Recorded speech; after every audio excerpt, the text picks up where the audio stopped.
it's time for another Channel Futures Fast Chat. With me today is Lamont Gorman, Service Provider Program Manager with Trend Micro. Lamont, how you doing? Doing very well. How are you? I'm doing well myself. Glad to have you here today. Wanted to ask you first, what impact cybersecurity has had on an MSP's business in, say, the past 5 years? Yeah, I think over the last 5 years, cybersecurity has really changed in the MSP space. I think traditionally a lot of MSPs really viewed cybersecurity as just like a checkbox item versus a true business driver to manage services. And, as today's threat landscape has changed and MSPs themselves are under attack, let alone their customers are demanding more as it relates to cybersecurity, MSPs can no longer view cybersecurity as just a checkbox, right? And I think today is a great opportunity for MSPs to really have that cybersecurity conversation with their customers. I think this old checkbox mentality created a sense where everything is included in the agreement. And so today, to find opportunities, MSPs could talk to their customers and help their customers understand what's included in their managed contracts and what's not included in their managed contracts as it relates to cybersecurity. Identifying this gap is really where MSPs help identify new opportunities in security.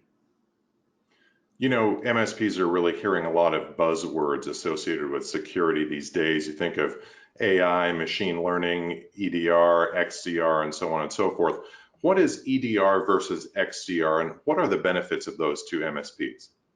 Yeah, this is definitely the buzzword topics in the industry and MSP space today. So let's take them separately. So let's take EDR first. EDR, or endpoint detection and response, as the name implies. And essentially, this is taking data from the endpoint level. This could be metadata. This could be telemetry. This could be detection data. And essentially using this data to better detect, prevent, and investigate threats.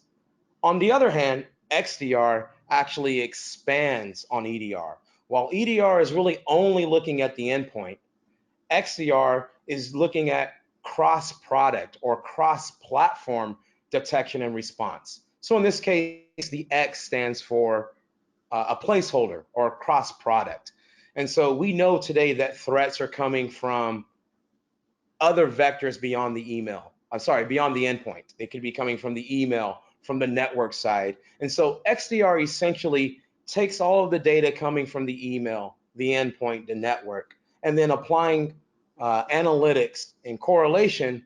The outcome is a high priority alert with context. And I think the key thing about XDR is that it provides context. And so many times today, MSPs are receiving all types of alerts and notifications, but the missing element there is context. And so XDR in the end is going to help MSPs really answer some questions that their customers are asking. For example, how did this happen? Who else may be impacted, and how do we prevent it from happening in the future? Some great info for our viewers, Lamont. Thanks for your time today, joining us on this Channel Futures Fast Chat. Sure, no problem. Have a great day.